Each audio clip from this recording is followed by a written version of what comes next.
दस्तूर है, अक्सर वफादार मजबूर है।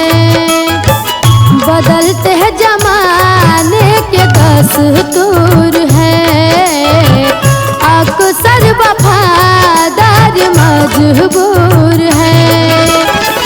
अपना पराया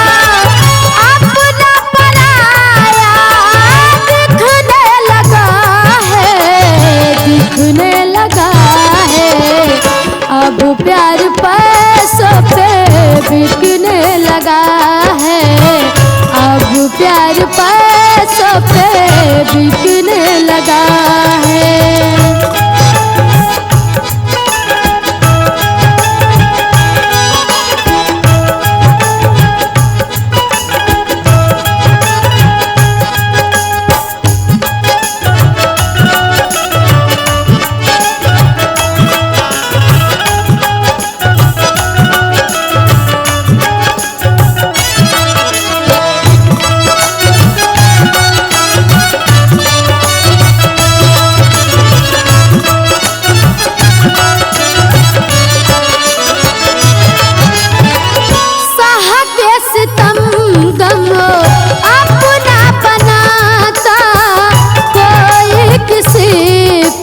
सब कुछ लुटाता,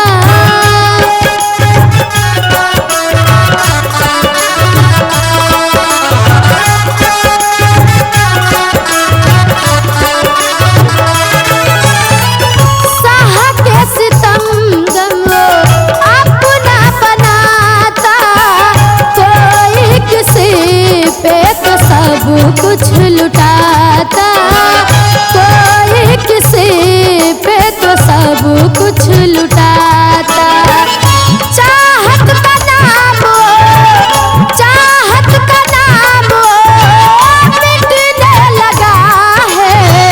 मिटने लगा है, अब प्यार पैसों पे बिकने लगा है, अब प्यार पैसों पे बिकने लगा है।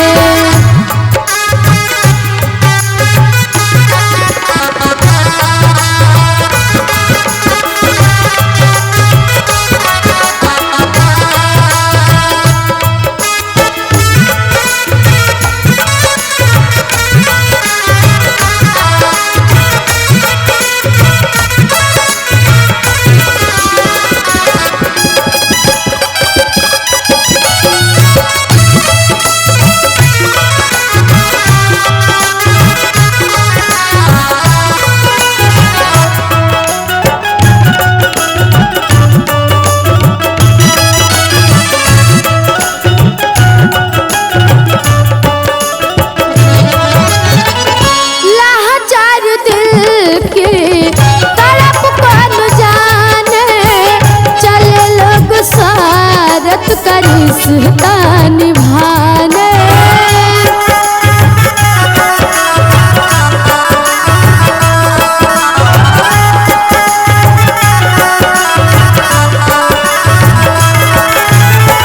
लाचार दिल की तड़प कौन जाने, चले लोग स्वार्थ का रिश्ता निभाने, चले लोग स्वार्थ का रिश्ता निभाने।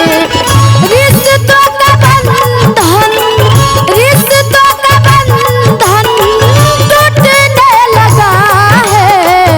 टूटने लगा है, अब प्यार पैसों पे बिकने लगा है, अब प्यार पैसों पे बिकने लगा है, अब प्यार